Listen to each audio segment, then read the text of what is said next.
بسم الله الرحمن الرحيم. الحمد لله رب العالمين حمد الشاكرين، الصلاة والسلام على سيد الأنبياء والمرسلين سيدنا ونبينا وشفيعنا ومولانا محمد وعلى آله وأصحابه الطيبين الطاهرين. قدرمن اوریدونکو د ژوند د لارې د خپرونې مینوالو، السلام علیکم ورحمة الله وبرکاته. ستاسو روغتیا او خوشحالي د پاک رب نه غواړم، په دې هیله چې د صحت او عافیت جامې پر تن ولرئ او خوشحالي مو په برخه وي. دا دی زه محمد یاسین فهیم د ژوند د لارې د خپرونې په وړاندې کولو کې ستاسو په خدمت کې یم. زموږ د نن ورځې د خپرونې موضوع بیا هم د خپلې ځواني ساتنه وکړئ. قدرمنو اوریدونکو، که څوک غواړي چې له ګناهونو نه بچ شي او د خپله ځواني د الله رب العزت د دین په خدمت کې او د اسلام په خدمت کې تیره کړي، نو هغه ته ښایي چې د خپل نظر ساتنه وکړي. او که غواړي چې د نیکانو په څیر شي، نو د نیکي اسباب دې خپل کړي. نیکانو سره د ناسته او ولاړه وکړي، د هغو صفات او د هغو اخلاق دې خپل کړي. او که څوک غواړي چې د هلاکت له ځای نه ځان وژغوري، نو هغه دې د بدانو ملګري پرېږدي، د هغو مجلس دې پرېږدي، هغو سره دې ملګرتیا پرېږدي. ځکه څوک چې د ګمراهي او ګناه په لاره روان وي او بیا هم د کامیابي هیله کوي، نو داسې کس ناپوه او د تباهي پر غاړه ولاړ دی. داسې کس تل وایي چې زه الله مهربان دی او بچ کیږمه. او زما ورور جانه، الله مهربان دی، خو د الله یو صفت قهار هم دی چې الله به دې بیا نیسي، الله نه به چیرته ځې. هغه امیدونه چې تا ته شیطان درکوي، په هغو امیدونو باندې مه دوکه کیږه. د شیطان مه منه، د خپل رب ومنه. که داسې وی نو بیا دعا او توبه څه معنا لري؟ او د دعا او د توبې ګټه بیا څه شوه؟ حقیقت دا دی چې انسان یوازې په افسوس کولو نه خلاصیږي، بلکې له هغې سره د علاج کولو اړتیا هم شته. نو که له بدنظري نه دې ځان وساته، الله به دې له ډیرو نورو ګناهونو څخه وساتي. دا علاج دی چې ځان به له ګناه نه ساتي. او که د خپل نظر ساتنه ونه کړي، ورځ تر بلې به ته په ګناه کې اخته کیږي. د الله رب العزت هیڅ حکم د حکمت نه خالی نه دی. تاسو ګورئ، الله رب العزت په سورة نور کې 13 آیت کې خپلو مسلمانانو بندگانو ته دا حکم ورکوي چې د خپل نظرونه ښکته وساتئ. حرامو ته په خپلو نظرونو باندې مه ګورئ. الله وایي قل للمؤمنین یغضوا من ابصارهم ویحفظوا فروجهم ذلك أزكى لهم إن الله خبير بما يصنعون. الله رب العزت محمد رسول الله صلی الله علیه وسلم ته وایي چې مؤمنانو نارینهو ته ووایه چې خپل نظر تر کنټرول لاندې وساتي او ځانونه د فساد اخلاقي نه وساتي. دا د هغو لپاره ډیر پاکه کړنلاره ده. هغوی چې څه کوي الله پرې خبریږي، د الله نه څه پټ نه پاتې کیږي. علامه ابن کثیر رحمه الله د دې آیت په تفسیر کې لیکي، الله رب العزت حرامو شیانو ته کتل منع کړي دي، نو که کله په غلطي کې نظر ورغی، باید چې زر ښکته شي. الله خو ته منع کړی چې حرام په سترګو باندې مه ګوره، خو که یو ناڅاپه د چا سترګې په حرامو باندې ولګېدلې، بیا دې د خپل نظر د هغه نه تابع کوي، بیا لپاره دې ورته نه ګوري. علامه قرطبي رحمه الله د دې آیت په تفسیر کې لیکي، د زړه په دروازو کې تر ټولو لویه دروازه نظر کول او کتل دي. نو له همدې امله له هرې فتنې نه نظر ښکته کول ضروري دي چې د خپل سترګو ساتنه وکړئ. الله وایي ذلک ازکا لهم، دا د سترګو ښکته کول او د نظرونو ساتل، دا د مؤمنانو لپاره ډیر ښایسته او ډیر پاک دي. علامه ابن کثیر لیکي معنا دا ده چې نظر ښکته کول د زړه او ایمان د پاکوالي او د تقوا سبب کیږي لکه علما کرام چې فرمایي من حفظ بصره اورثه الله نورا فی قلبه.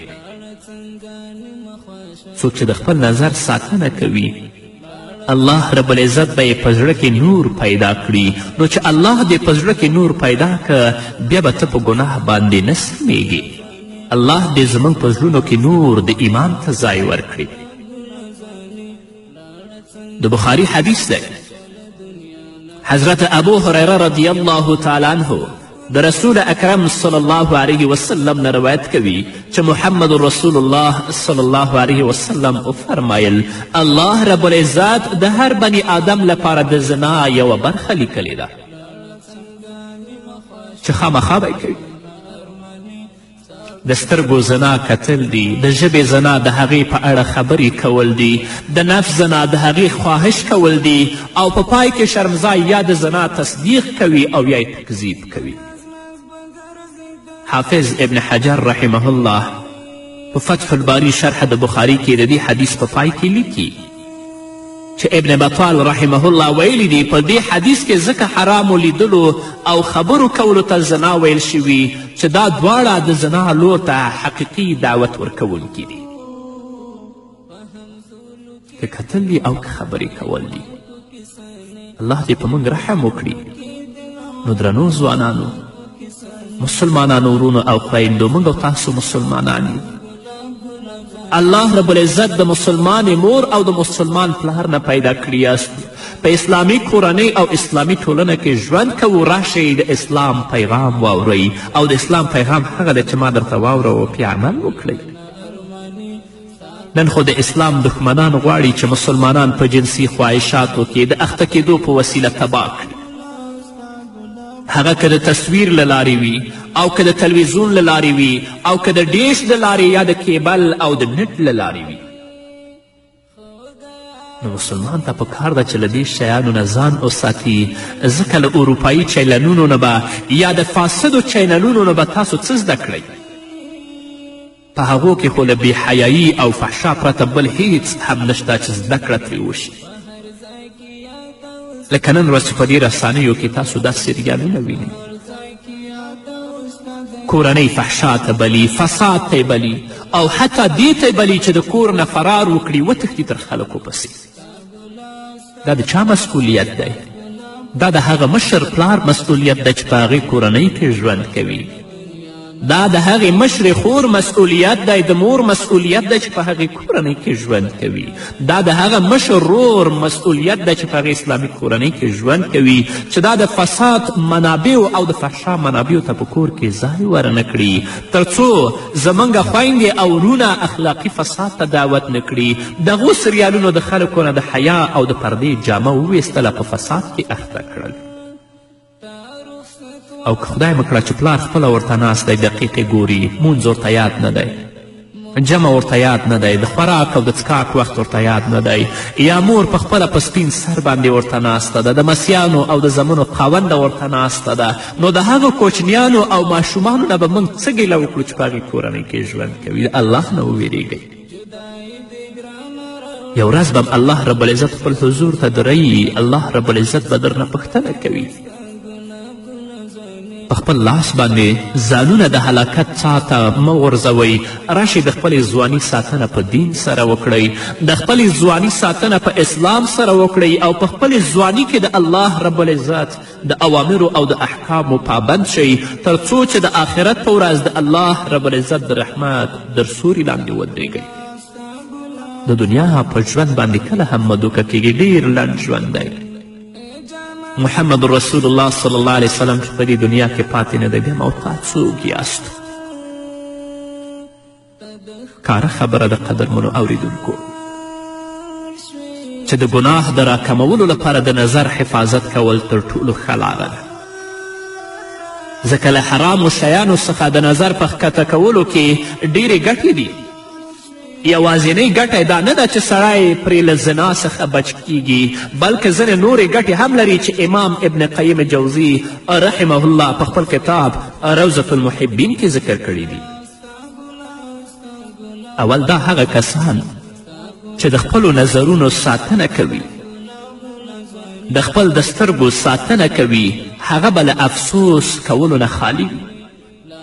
زړه به د افسوس کولو نه خالی وي، ځکه کم سړی چې خپل نظر آزاد پرېږدي همیشه به په افسوس کې وي. له همدې امله زړه ته تر ټولو خطرناک شی د نظر آزاد پرېښودل دي، ځکه سترګې د زړه کاشوغې دي او زړه چې یو ځل په یو شي ورشي بیا ترې صبر نشي کولی او چې ترلاسه یې نه کړي نو بیا د تل لپاره بیا افسوس کوي. او د زړه افسوس نه هله موږ او تاسو بچ پاتې کیدلی شو چې د خپلو سترګو او د خپلو نظرونو ساتنه وکړو. دویم دا قدرمنو اوریدونکو، د نظر په حفاظت کولو سره په زړه، څیره او ټول بدن کې یو نور پیدا کیږي او په بدنظري سره په څیره او زړه باندې تیاره خپریږي. تاسو یو وارې د هغو کسانو څیرې او زړونو ته وګورئ چې هغوی د خپلو نظرونو ساتنه کوي چې الله رب العزت د هغوی په چهره کې څنګه نور ایښی، او یو وار د هغو کسانو څیرې او زړونو ته وګورئ چې هغوی د خپلو نظرونو ساتنه نه کوي، ستاسو په سترګو کې به تور او بېنوره ښکاره کیږي. دریم دا چې د نظر په حفاظت کولو سره هوښیارتیا او پوهه نصیب کیږي. که غواړئ چې هوښیارتیا هم په نصیب شي، پوهه هم په نصیب شي، نو د خپل د سترګو ساتنه وکړئ، حرام پې مه ګورئ. څلورم دا چې د نظر په حفاظت کولو سره د علم دروازې پرانستل کیږي او په بدنظري سره د علم دروازې بندیږي. دا د نظر د ساتلو ګټې دي. که غواړئ چې د علم دروازې الله درته پرانیزي، الله رب العزت دې په هر څه باندې پوه کړي، نو د خپل د نظر ساتنه وکړه. او که څوک د خپل د نظر او د سترګو ساتنه نه کوي، په هغه باندې د علم دروازې بندیږي. پنځم دا چې د نظر په ساتنه سره په زړه کې قوت او زړورتیا پیدا کیږي او په بدنظري سره بېزړهتوب پیدا کیږي او محمد رسول الله صلی الله علیه وسلم د جبن او د بېزړهتوب نه پناه غوښتې ده. شپږم په زړه کې خوښي پیدا کیږي، ځکه سړی چې کله د خپل نفس او شیطان مخالفت وکړي په زړه کې الله رب العزت خوښي پیدا کوي. او د زړه او د نفس مخالفت موږ هله کولی شو چې د خپلو نظرونو او سترګو ساتنه وکړو. او که د خپل نظر او د سترګې ساتنه ونه کړې نو تا د خپل نفس او د شیطان مخالفت ونه که، بلکې د هغو دې ومنله چې د هغو دې ومنله بیا به د زړه کې خوشحالتیا نه وي، خفګان به وي. اوم دا چې د نظر په ساتنې سره زړه د شهوت له قید نه راخلاصیږي، ځکه اصلي بندي هغه څوک دی چې د شهوت په لومه کې گرفتار وي. اتم دا چې د نظر په ساتنې سره د ګناه دروازې بندیږي، ځکه بدنظري د ګناه بلنه ده په داسې حال کې چې الله رب العزت له دې ګناه نه منع کړې ده. نهم دا چې د نظر په ساتنې سره عقل پیاوړی کیږي او زیاتیږي او په بدنظري سره عقل کمزوری کیږي. لسم دا چې د نظر په ساتنې سره زړه له شهوت او غفلت نه خالی کیږي او په بدنظري سره سړی له الله رب العزت او آخرت نه غافله کیږي. نو درنو ځوانانو، خویندو او ورونو، هغه فواید چې ما تاسو ته ذکر کړل دا هله موږ او تاسو ترلاسه کولی شو چې د خپلو سترګو او د خپلو نظرونو ساتنه وکړو. که د خپلو سترګو او د خپلو نظرونو ساتنه وکړه، الله به موږ له ګناه نه ساتي، الله به موږ له فحشا نه ساتي، الله به موږ له بدبختیو نه ساتي. نارینه به هم حرامو ته نه ګوري او ښځینه به هم نارواو ته نه ګوري. یو ورځ رسول اکرم صلی الله علیه وسلم په خپل کور کې ازواج مطهرات رضی الله عنهن سره ناست و. دوه بیبیانې ورسره وي. نو یو صحابي دی، لوم دی حضرت عبدالله ابن ام مکتوم رضی الله تعالی عنه، هغه راځي د رسول الله صلی الله علیه وسلم کور ته. هغه دوه بیبیانې چې د محمد رسول الله صلی الله علیه وسلم سره ناستې دي، هغه د خپل ځای نه پاڅي. رسول اکرم صلی الله علیه وسلم ورته فرمایي چې تاسو ولې پرده ونه کړه؟ هغوی ورته وایي د الله رسوله دا خو لوند دی، موږ نه ویني. محمد رسول الله صلی الله علیه وسلم ورته فرمایي که دا لوند دی تاسو نه ویني نو تاسو خو لنډې نه یاستئ دا خو وینئ. افسوس د هغو ښځو په حال باندې چې ورځ تر بېګا په بازارونو او په سړکونو باندې ګرځي، د هغو حال به د آخرت په ورځ څه وي؟ حرامو ته په خپلو سترګو باندې ویني، ګوري کله تلویزیون، کله ویسیار او کله سریال او کله نامحرمه خلک. په داسې سترګو کې به الله رب العزت د آخرت په ورځ باندې قیر تویوي، په قیر به یې لنډې کوي. راځئ خویندو او ورونو د خپلې ځواني ساتنه په دین سره وکړئ. د الله د دین او د محمد رسول الله صلی الله علیه وسلم د دین خادمان شئ. په دې کې عزت هم دی، په دې کې سکون هم دی، په دې کې قرار هم دی. بل ځای نه عزت شته، نه سکون او نه قرار. په ګناه کې بې عزتي ده، بې اطمیناني ده او تل لپاره سرګرداني ده. الله دې موږ د خپل دین او د خپلو د احکامو او د اوامرو پابند وګرځئ. په همدې هیله قدرمنو اورېدونکو نور به واورو خو د یوې دمې نه وروسته.